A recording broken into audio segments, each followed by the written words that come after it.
Hello everyone, this is Dieselnaut, one of the big sets for Season 9, Hunted for LEGO Ninjago. Let me go ahead and distribute some of these figures in and about the Dieselnaut vehicle and give you a good look at its features and details.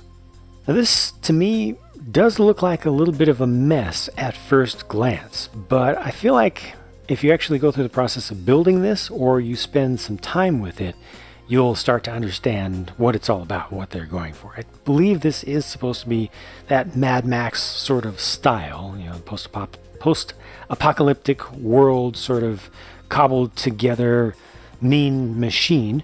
It's sort of a half-track, like a reverse half-track, and the rear tires are not the same size, so the rearmost ones are a fair amount larger in diameter than the middle ones, though those wheels are the same size. There's a little bit of asymmetry from left to right, and there's no semblance of symmetry from front to back. There are a lot of things you can do with this, on it, and with it. Things that make sense, things that aren't just forced action features. Like, for instance, over here on this right side, there's this crane, and it can be moved from side to side, and you can raise and lower the hook. Let's see, that's about as far down as it goes. It's more of a, I guess, a grabber arm. You can open these up and close them, use them to grab something, but there's a simple mechanism here to winch that up. But again, it does something. Up top, well, this gear is intended to be turned. I'm so glad that it's not a bright red or bright yellow thing. It just kind of fits into the scheme here. It's for turning that top turret around. It goes a full 360 degrees and never stops. There's nothing to keep you from making it spin. There's no string or anything inside there to get wound up. So you can rotate this around. You can angle this up and down a bit, and that just has a spring-loaded shooter in it. So it's supposed to be kind of a ballista turret there. And they have a total of 3 of those bolts, those orange bolts, included in the set. Let me show you what's on the other side, because there's another turret over here as well. It's supposed to be more of a spear shooter, and this is more of a point defense thing. It doesn't turn quite as far. Mostly has that arc towards the front. It's a little bit more than a 90-degree arc. This is supposed to be a ladder to get up there. It has another spring-loaded shooter built into it. This one can be angled up and down, but as you see, the jumper here starts to get pulled up. So if you want to angle that frequently, I would recommend just leaving that jumper piece out. Right now it's just helping to keep everything a little bit more secure as it is. This is actually a print on this dish here, and that turns when you turn the gear from the other side, going with the turret up above. And before I start to move forward again, all this is a thing. This comes down. That's interesting. So it can be used to drop something off or pick something up. And in this case, all of this is something that can be dropped off or picked up. It's a mobile jail. A little trap style jail, something like that. I think this is a new piece for this net part here in the black color, most recent version of it. And this works pretty well. This can hold 3 figures inside. You can open up both sides like that. It's pretty easy to get it to be connected to the thing. See some bright colors just inside there. They're a little bit off from the overall scheme, but it's not too bad. See a little bit of the mechanism. I think that's actually cool to see a little bit of the mechanism on something of this style. And then this also comes out. This is a whole weapons rack, and there are a number of new molds included here. The sickle, I don't even know what that double-bladed thing is supposed to represent. I guess this is more of a scythe here then. New short blade, new medium blades. Pretty cool stuff. They just give you a whole bag, and you'll see a few more of those with the figures when I look at those more closely. But these ones that are attached to the hilts here have short bar ends, very stubby, which make them good for making custom weapons. Like you could take 2 of this blade and take off the bar from there and make it double-sided there. Just good food for customization. And you can just take this out and display it somewhere, either all the way like this as part of a wall, or set up like that to have a little bit more shape, but it just stores away inside of here nicely. In the center mass of the vehicle, there's another area that can be affected, that can be changed. You can open this up. So there are two things you can do here. You can open up these sides, and then you can have some seated figures that you can place here, or you could bring these out all together. They look really cool, and with that, the kind of the teeth there being able to rotate, feels like it could claw something up, be used as a defensive weapon or something. I'm not sure. They don't really position this as an additional thing to play with, but it looks like it's meant to do something more than they say. I mean, at least these could be used as kind of guards to hold a figure in, but unfortunately there's not enough space to make figures sit if these doors are going to close up all the way. I don't know. Definitely play around with that a little bit if you get this set, but at the very least you end up with a platform here in the center. You can put a bunch of figures around that for point defense. And there's also one additional detail. I don't know if it's intended to be opened up, but you can open this up here and see a little bit of engine kind of air inlet action going on there, and some engine detail down beneath. A little farther forward there are a couple of floodlights here, or searchlights. Those can be rotated and turned up so they can face just about anywhere, give some additional viewing power for the thing, although they're not able to really shine forward. But one of the reasons to get them to angle back is to open up the whole cockpit section here, which is actually not that useful. It just holds one single figure in there. I believe you can make a second figure sit back there. They only have a couple of studs. Maybe you can even figure out a way to get 3 in there, but they don't make it easy for you. There's no console or steering control or anything in there, but it's so far down in there. I'm okay with the level of detail in there, but would have been better if they had made it a little easier to accommodate multiple figures down in that position. And then this is kind of a turbine entry, or just a fan box, and that is really nice when this gets closed up, because that just fits in that space really well. There is one major disappointment about this Dieselnaut for me, and that is rolling. Rolling.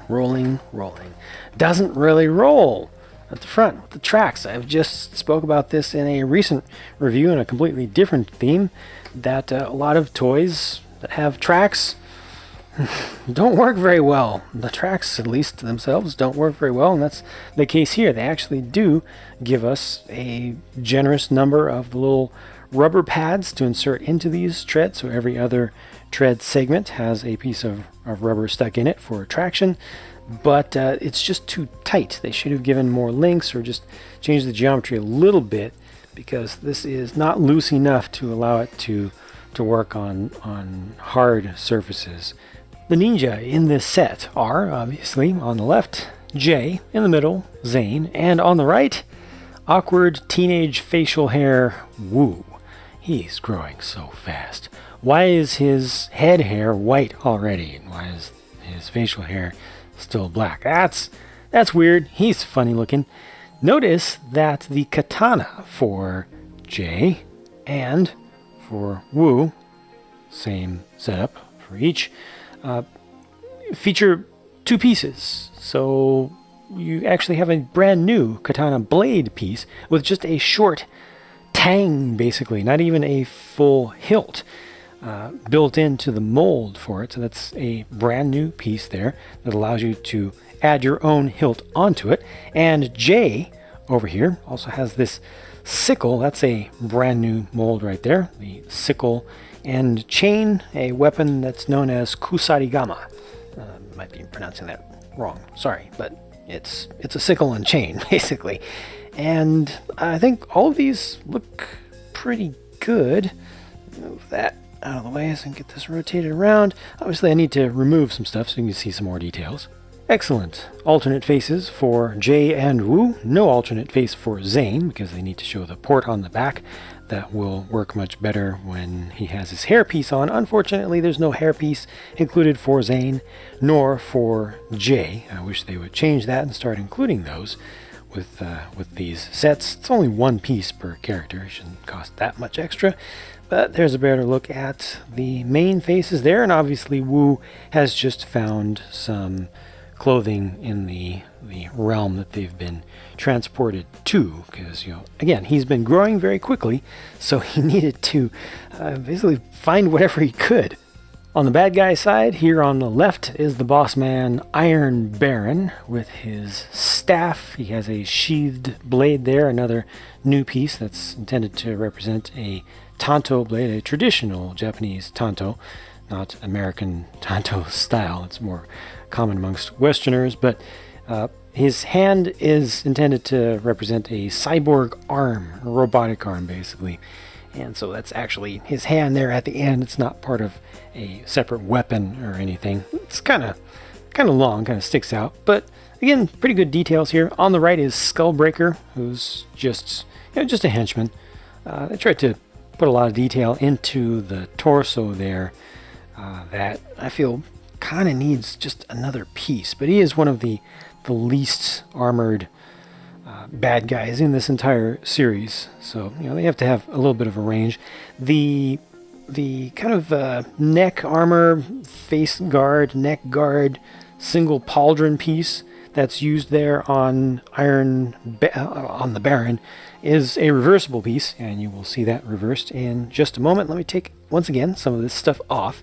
So no alternate faces for either of these, but you see a similar level of detail between the two torso prints. Not the highest level of detail that they've done. It's kind of a little bit more cartoony than some things that they've done in the recent past. So not that great there, but there are their main faces. And do note that the Exoforce hand piece for the Baron is in orange there. I don't believe I've seen that in orange before. There are 2 of those included in the set.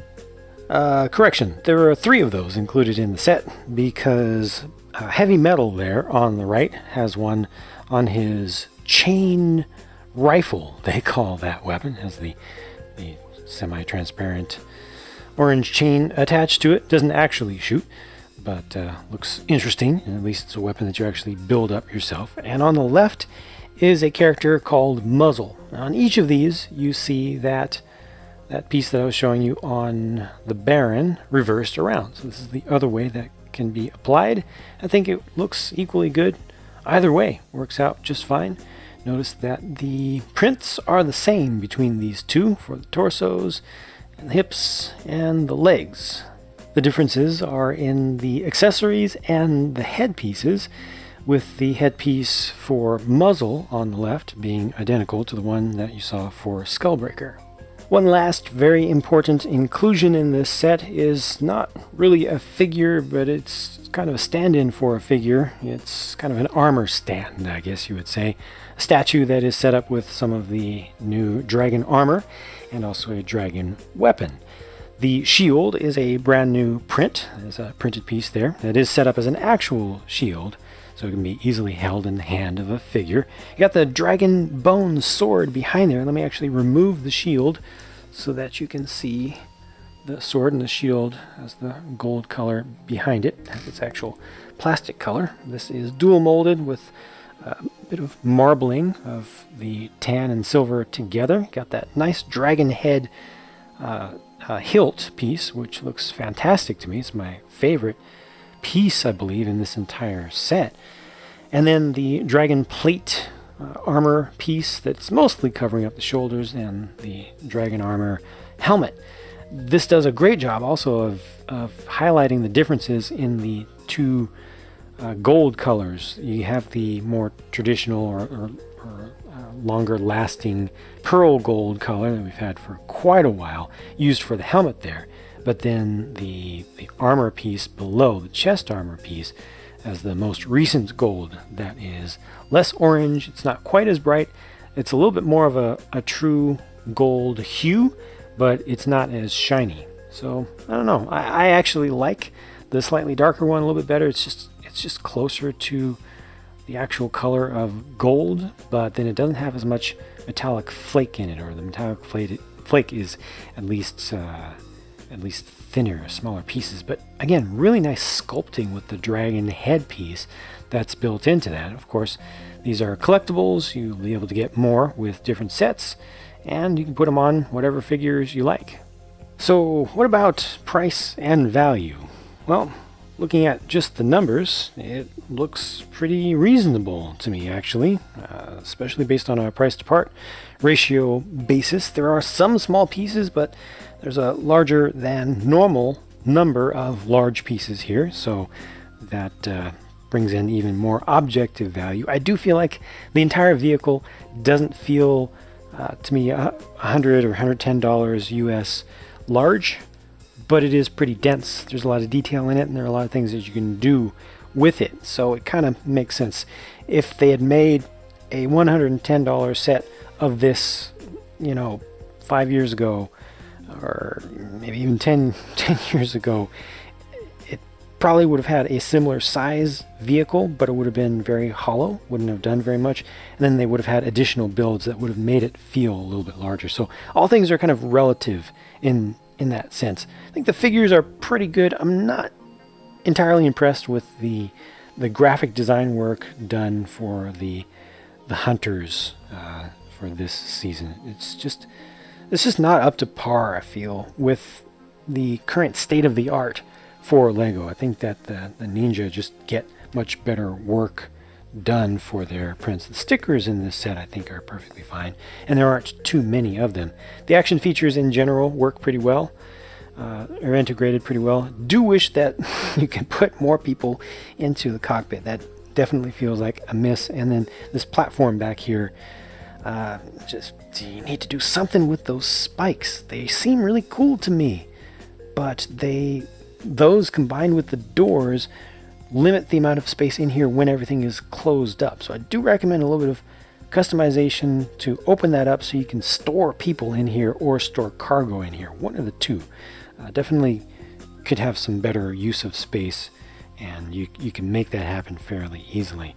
But overall, I do feel like the value here is pretty good. This is a proper play set. This is something that kids can really be proud of. I think the color scheme and general mix of things may turn some people off just at initial sight, but if you give it a chance, if you really look at what you get here, and hopefully I've shown enough of that in this video, I think it'll convert some initial skeptics. But then, some folks just won't like it ever, and that's perfectly fine. There's nothing wrong with that. It's definitely not a type of design and theme that everybody is going to like. But overall, I think Lego has done a pretty good job with this as a toy playset. Oh, except for the treads. That's definitely a miss. If there's one thing that I would call out as a miss here, it's that. Things that are supposed to roll should roll. Things that are supposed to turn should turn. That's kind of a must. So yeah, you gotta ding the designer for that one. Otherwise, though, pretty good. Let me know in the comments, though, what you think about this, and feel free to disagree with my own opinions as long as you do it respectfully. It's all good. Thank you very much for watching, and I will bring you the next video as soon as I can. Bye for now.